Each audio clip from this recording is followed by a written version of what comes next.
சுமித்ரா, பாத்தியா என் வாழ்க்கையோட லட்சணத்தை என்ற ரவியின் குரலில் தொனித்த வேதனை அவளை மிகவும் சங்கடப்படுத்தியது. பதில் சொல்லாமல் மௌனமாக ரவியின் மனைவியையும் அவன் அம்மாவையுமே பார்த்தாள். அவர்கள் இருவரும் ஒருவரை ஒருவர் குற்றம் சாட்டி ஆக்ரோஷமாக சண்டையிட்டு கொண்டிருந்தனர். தர்ம சங்கடமாய் ரவியை திரும்பி பார்த்தாள் சுமித்ரா. அவன் கண்களில் கண்ணீரும் முகத்தில் அவமானமும் தெரிந்தது. தன் அம்மாவும் மனைவியும் சண்டையிடுவதை ஒரு கையாலாகாத கணவனாய் வேடிக்கை பார்க்கும் அவலத்தை தான் நேசித்த பெண் பார்க்க நேர்ந்தால் எந்த ஆணுக்குத்தான் சந்தோஷமாக இருக்கும்? குற்ற உணர்ச்சியில் துடித்தான். சுமித்ராவின் அத்தை மகன் தான் ரவி. அண்ணன் தம்பிகளை எதிர்த்து காதல் திருமணம் செய்து கொண்டாள் அத்தை. அதனால் அவளை ஒதுக்கி வைத்து விட்டனர் உடன் பிறந்தோர். ஒரே ஊருக்குள் இருந்தாலும் இரு வீட்டினருக்கும் எந்த பேச்சுவார்த்தையும் இல்லை. சுமித்ராவின் அப்பாவுக்கு சென்னையில் பணி, முக்கியமான விசேஷம் மற்றும் கோடை விடுமுறைக்கு மட்டுமே குடும்பத்துடன் ஊருக்கு வருவார். அப்படி ஒரு முறை குலசாமி திருவிழாவுக்கு வந்த பொழுதுதான் முதலில் ரவியை பார்த்தாள் சுமித்ரா. அப்போது அவளுக்கு 9 வயதும் ரவிக்கு 13 வயதும் இருக்கும்.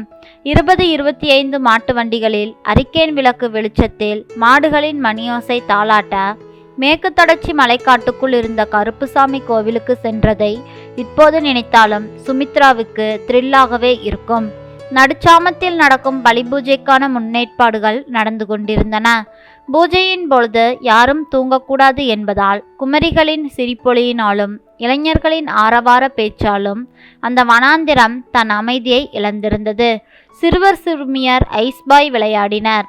ஒளிந்துள்ளவர்களை ரவிதான் கண்டுபிடிக்க வேண்டும். மாட்டு வண்டி சக்கரத்துக்கு பின் ஒளிந்திருந்தாள் சுமித்ரா. முதலில் அவளை கண்டுபிடித்த ரவி முதுகில் ஓங்கி ஒரு அடி வைத்து ஐஸ் 1 என்றான். அவன் அடித்தது வலிக்கவே திருப்பி அடித்தாள் சுமித்ரா. பதிலுக்கும் அவன் அடிக்கவே அவன் கையை கடித்தாள். வலியில் அலறிய ரவி கல்லை எடுத்து அவள் மண்டையில் ஓங்கி நங்கென்று அடிக்கவே ரத்தம் பொலபொலவென கொட்டியது. அதன் பின் திருவிழா முடியும் வரை இருவரும் எலியும் பூனையுமாகவே முறைத்து கொண்டனர். 2ஆம் முறை அவனை பார்த்தது 10 ஆண்டுகளுக்கு பின்னால். அப்பாவிற்கு உடல்நலம் பாதிக்கப்படவே விருப்ப ஓய்வு பெற்று குடும்பத்துடன் கிராமத்துக்கே வந்துவிட்டார். சின்னண்ணன் குடும்பத்துடன் ஒட்டிவிட தவித்தாள் அத்தை. ஆனால் சுமித்ராவின் அப்பா தவித்தார். அதே நேரம் ரவியின் தங்கை மல்லிகாவுக்கு அங்கு போய் வர எந்த தடையும் இல்லை. பள்ளி முடிந்ததும் சுமித்ராவின் வீட்டுக்கு ஓடி வந்து விடுவாள் மல்லிகா.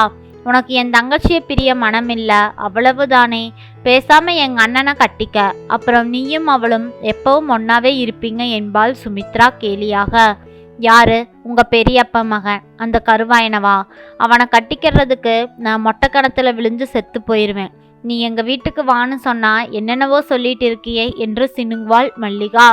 அது என்ன எங்க பெரியம்மா மகன், அவன் உனக்கு மாமன் மகன் இல்லையாக்கும் என்று கூறி பேச்சை மாற்றுவாள் சுமித்ரா.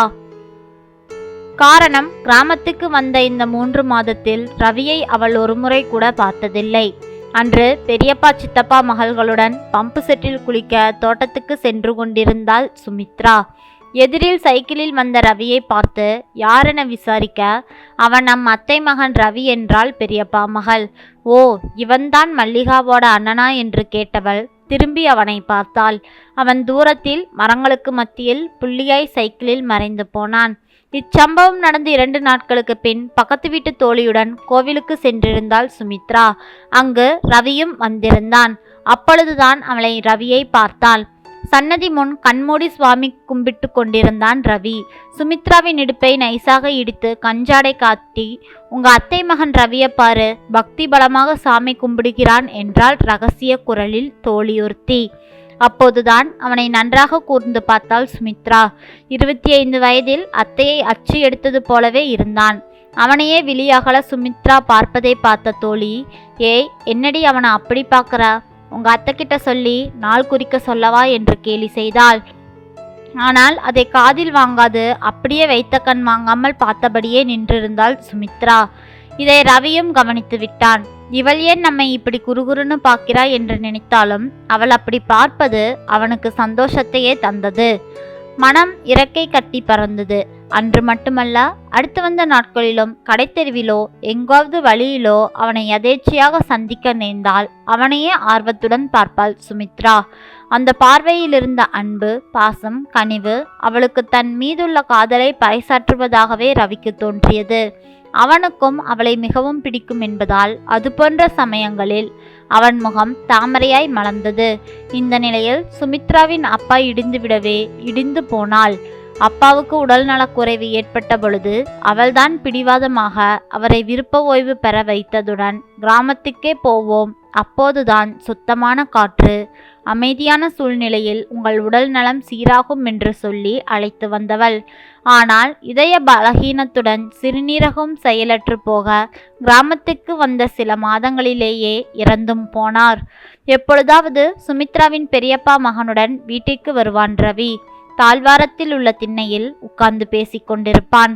அவனிடம் அவள் ஏதும் பேசியதில்லை என்றாலும் அவன் வந்துவிட்டால் விழுந்தடித்து குடிக்க ஏதாவது கொண்டு வருவாள். இதனால் ரவியை சுமித்ராவுக்கும் பிடித்திருக்கிறது என்றே வீட்டினர் அனைவரும் நினைத்தனர். ஒரு நாள் சுமித்ராவுக்கு தலைவாரி கொண்டிருந்த அத்தை கிணற்றடியில் பாத்திரங்களை துலக்கிக் கொண்டிருந்த அம்மாவிடம், மதினி, ரவிக்கு 25 வயசாயிருச்சு, காலாகாலத்துல திருமணத்தை முடிச்சுடலாம்னு நினைக்கிறேன். அவன் சுமித்ராவைத்தான் திருமணம் செய்து கொள்வேன் என்று பிடிவாதமாக இருக்கிறான். நீ என்ன சொல்ற என்றாள். அம்மா பதில் சொல்ல வாயை திறக்கும் முன், அத்தை, எனக்கு ரவியை திருமணம் செய்துக்க விருப்பமில்லை என்று பட்டென்று சொல்லிவிட்டாள் சுமித்ரா. அம்மா, அத்தை திண்ணையில் அமர்ந்து பூ கட்டி கொண்டிருந்த மல்லிகா மற்றும் சுமித்ராவின் தங்கையும் கூட இந்த பதிலை கேட்டு அதிர்ந்து போனார்கள். ரவியை பிடிக்காததற்கு அவர்களுக்கு காரணம் தெரியவில்லை. நல்லவன், அழகானவன், அக்ரி படித்துள்ளான், எந்த கெட்ட பழக்கமும் இல்லை, முறைப்பையன் வேறு, இத்தனைக்கும் மேல் சுமித்ராவை ரொம்பவும் நேசிப்பவன். அவனை ஏன் சுமித்ராவுக்கு பிடிக்கவில்லை என்று குழம்பினார்கள். எவ்வளவோ எடுத்து சொல்லி பார்த்தனர். பிடிவாதமாக ரவியை திருமணம் செய்ய மறுத்துவிட்டாள் சுமித்ரா. சுமித்ராவின் பார்வையில் தென்பட்ட காதலுக்கும் தற்போதைய நிராகரிப்புக்கும் காரணம் தெரியாமல் குழம்பி போனான் ரவி. அவனுக்கு இது மிகப்பெரிய ஏமாற்றமாக இருந்தது. அவனின் மறுப்பு அவனின் தன்மானத்தை சீண்டவே வேறு பெண்ணை பார்க்கும்படி கூறிவிட்டான். அதன் பின் ரவிக்கு திருமணமாகி ஆண் பெண் என 2 குழந்தைகள் பிறந்தார்கள். சுமித்ராவுக்கும் திருமணமாகி பெங்களூர் சென்று விட்டாள்.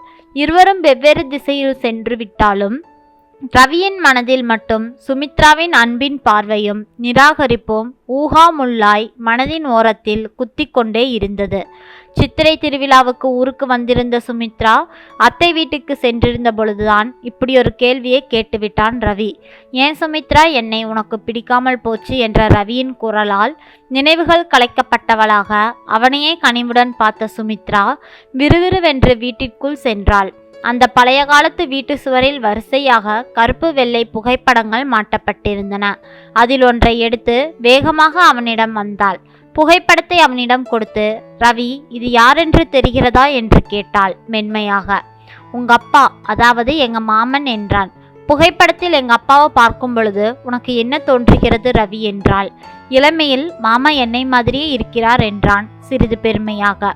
இல்லை, மாற்றி சொல்லாதே, எங்க அப்பா மாதிரியே நீ இருக்கிறாய், அதுவும் அச்சசலாக அவர் போல். அப்பா சாயலில் இருக்கும் உன்னை பார்க்கும் பொழுது எனக்கு ஒரு அண்ணன் இருந்தால் உன்னை போலதானே இருப்பான் என்ற எண்ணம் ஏற்படும். உன்னை போன்றுதானே சிரிப்பான், நடப்பான், கம்பீரமாக இருப்பான். இப்படியெல்லாம் உன் ஒவ்வொரு செயலையும் ஒப்பிட்டு பார்த்து மகிழ்வேன். அப்பாவின் மரணத்துக்கு பின் உன்னை பார்க்கையில் எனக்கு ரொம்ப ஆறுதலாக இருக்கும். அதெல்லாம் ஒரு சகோதர உணர்வு தானே தவிர உன்னை ஒரு நாளும் அத்தை மகனாக, கணவனாக எண்ணி பார்த்ததில்லை. வீட்டினர் உனக்கு மனமுடிக்க பேசிய பொழுது என்னுடைய மனமும் உடம்பும் கூசி போனது. அவர்களுக்கு எப்படி சொல்வேன், இப்படித்தான், நீ என் அத்தையின் வயிற்றில் பிறந்திருக்கலாம், ஆனால் உன் உருவம் என் உடன் பிறந்தவனாகவே நினைக்க தோன்றியது. என்னால் எப்படி உன்னை மணக்க முடியும் சொல்லென்றாள். போதும் சுமித்ரா, எனக்கு புரிந்துவிட்டது என்ற ரவி மனதிற்குள், அட கடவுளே, என் காதலுக்கு வில்லன் இந்த உருவ ஒற்றுமைதானா என நொந்து கொண்டான். நன்றிங்க. இந்த கதை பிடிச்சிருந்ததுன்னா மறக்காமல் லைக் பண்ணுங்கள். நம்ம சேனலை சப்ஸ்கிரைப் பண்ணி உங்களுடைய ஆதரவை கொடுங்க. நன்றி. நாளை வேறொரு கதையில் சந்திக்கலாம்.